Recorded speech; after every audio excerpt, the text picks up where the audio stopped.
ओम नमो भगवते वासुदेवाय।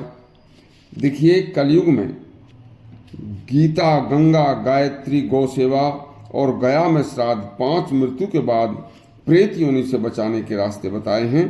आज हम आपको गीता के बारे में बताते हैं, सुनिए।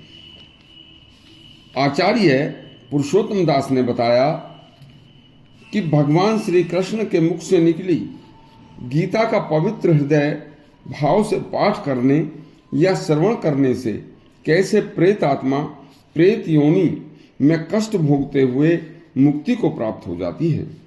स्वामी जी ने स्वयं की देखी एक घटना बंगाल प्रांत के एक नगर की सुनाई। उन्होंने बताया कि नगर के बाहर एक पुराना खंडहर था। उस खंडहर के पास स्वामी जी के एक अनन्य भक्त का कृषि फार्म था।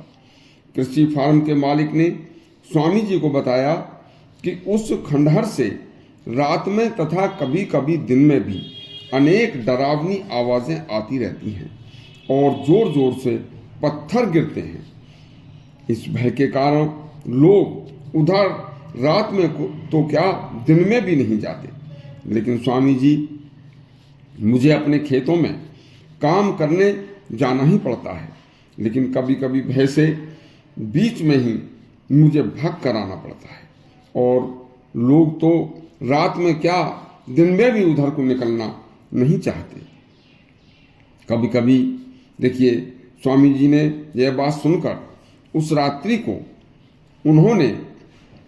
रात्रि को उस खंडहर में थोड़ी सी जगह साफ करा के रात्रि को विश्राम करने का मन बनाया और उस खंडहर में विश्राम करने पहुंच गए।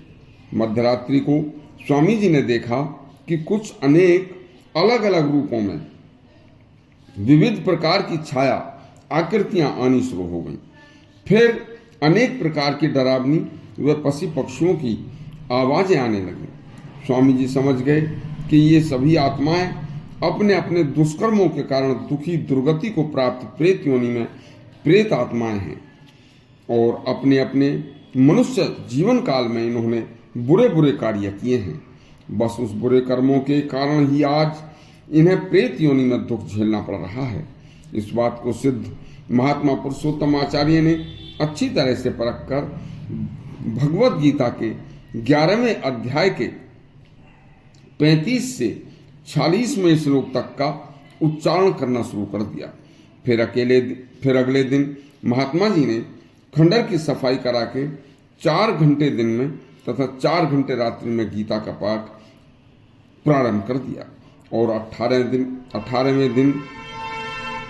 दिन तक लगातार उन्होंने उस खंडहर में गीता का पाठ किया और नित्य हवन किया।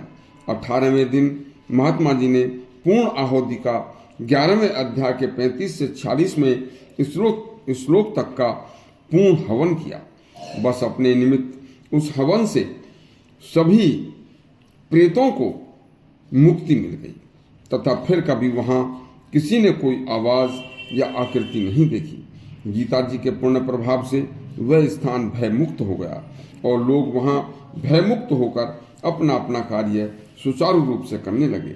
कल आपको हम गंगा स्नान के पुण्य प्रभाव से प्रेत आत्माओं को मुक्ति कैसे मिलती है यह प्रसंग सुनाएंगे। तब तक के लिए आज्ञा दीजिए। धन्यवाद।